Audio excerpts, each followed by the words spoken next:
Hello everyone. यहाँ पर intraday basis पे आज डेली बेसिस के जो बायर्स है यहाँ पे देख लेते हैं गोल्ड के कि आज क्या हो सकता है गोल्ड में। डेली बायर्स हमारे पास बेरिश है यहाँ पर, और प्रीवियस डे हाई हमारे पास यहाँ पे है, और ये है हमारा प्रीवियस डे लो।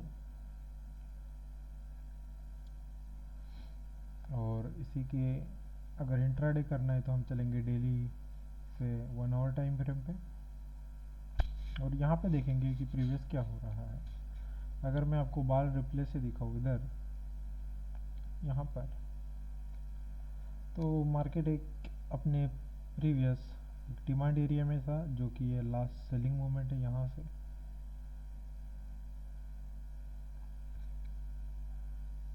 यहाँ पर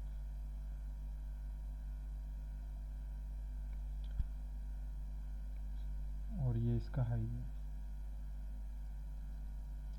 अब यहाँ पे क्या हुआ है कि मार्केट इस सेलिंग एरिया को टच करके देन फिर ऊपर गया और इसको मिटिगेट किया, एंड देन ये वाला लास्ट सेलिंग मूवमेंट यानी कि ऑर्डर फ्लो यहाँ पे हमारे पास पेंडिंग बचा हुआ था। और इसी ऑर्डर फ्लो में हमारे पास एक एक्सट्रीम ऑर्डर ब्लॉक भी था एफईजी के साथ यहाँ पर, जो कि अगर मैं यहाँ पे था तो वापस से उसी एरिया में आके हमको यहाँ पे रिजेक्शन मिला बाइंग के लिए। और प्रीवियस लिक्विडिटी स्विप करके इसने एक चेंज ऑफ कैरेक्टर दे रखा है ऊपर यहाँ पर।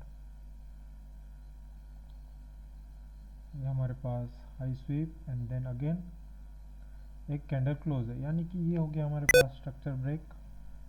और अगर हमें यहाँ से बाय करना है तो हमारे पास एक स्ट्रक्चर के साथ एक ऑर्डर ब्लॉक पेंडिंग पड़ा हुआ है, ये वाला, जो कि इस वीक का 50% है यानी कि थ्रेशोल्ड। और हमारे पास एक एक्सट्रीम इंड्यूसमेंट भी बनाया हुआ है यहाँ पे। तो मार्केट अगर यहाँ पे आता है तो हमें बाइंग मिल सकती है यहाँ से। ठीक है, ये है हमारे पास इंट्राडे। अब देखते हैं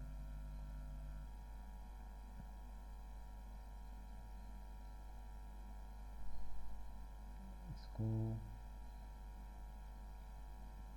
अब यहाँ पर हमारे पास एक अनमिटिगेट वीक थी जहाँ से सेलिंग आ रखी है फ्राइडे को यहाँ पर, और यहाँ पे हमारे पास 50% एरिया है। इसी को मैं छोटे टाइम फ्रेम पर ले चलूँ यानी कि 15 या 5 मिनट, तो आपको यहाँ पे दिखेगा कि एक ऑर्डर ब्लॉक यहाँ पे पेंडिंग पड़ा हुआ है, और इसी को टच करके मार्केट अभी बाय आ रखा है। और अगर हम एसएमसी के हिसाब से देखें तो हमारे पास यहाँ पे प्रीवियस लिक्विडिटी लेके मार्केट ब्रेक कर चुका है ऊपर का हाई, यानी कि एक चेंज ऑफ कैरेक्टर हो रखा है माइनर टाइम फ्रेम पे। तो आपके लिए नेक्स्ट बाइंग लेवल क्या होगा, यही वाला एक ऑर्डर ब्लॉक, जिसको हम टारगेट कर सकते हैं कम से कम ये लिक्विडिटी, यानी कि इसके ऊपर एक एफपीजी है। और अगर ये लिक्विडिटी यहाँ पे फेल हो जाए, क्योंकि ये इसके इंड्यूसमेंट के बाद यहाँ पे एक ऑर्डर ब्लॉक है जो कि अनमिटिगेट है यहाँ पर, अगर इसको फेल करता है तो हम देखेंगे कम से कम ये इसका यहाँ पे हाई टारगेट करे या एक एक्सट्रीम पे हाई टारगेट करे ऊपर।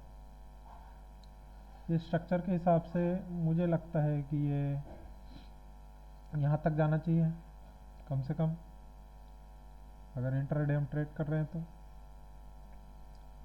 यहाँ पे आके इसने वापस से डिमांड दिखाई एंड इसको फेल किया, और अब नेक्स्ट टारगेट जो हो सकता है ये हो सकते हैं बाय स्टॉप्स इसके यहाँ पर। अब देख लेते हैं हमारे पास इसको फिर से बाय करने के लिए क्या है। यहाँ पे हमारे पास एक स्ट्रक्चर ब्रेक हो रखा है,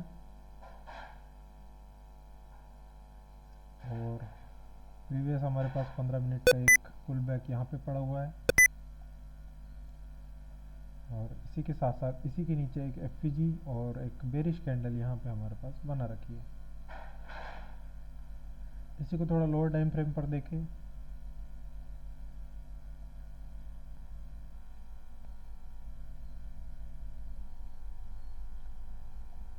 हमारे पास एक last selling movement before this buy ये है, और यहाँ पे एक candle sweep and structure break, यहाँ पे एक ऑर्डर ब्लॉक बनाया हुआ है हमारे पास। तो अगर मार्केट इसके नीचे आता है और यहाँ पे लोअर टाइम फ्रेम पे कुछ कंफर्मेशन देता है स्पीड के साथ, तो हम देख सकते हैं इसको फिर से बाय। यहाँ पे आके मार्केट एक चेंज ऑफ कैरेक्टर करता है तो हम फिर से इस हाई को टारगेट कर सकते हैं। ये हो गया स्ट्रक्चर के हिसाब से। और अगर हमारे पास डे सेलिंग है तो हम एक डेली कैंडल पे चल के यहाँ पर ये ड्राइंग्स मिटा देते हैं और इस हाई से इस लो तक एक फिब लगाएंगे। जो भी हमारे पास 50% का एरिया होगा वहाँ से हमें एक सेल मिल सकता है।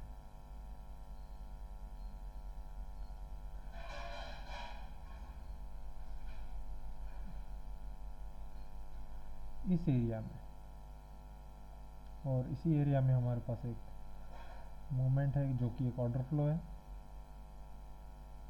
जो कि हमारे पास 61 के एरिया पे है, और ऊपर एक अनमिटिगेट बाइंग जोन पड़ा हुआ है पेंडिंग यहाँ पर। यह एक्सट्रीम हो गया।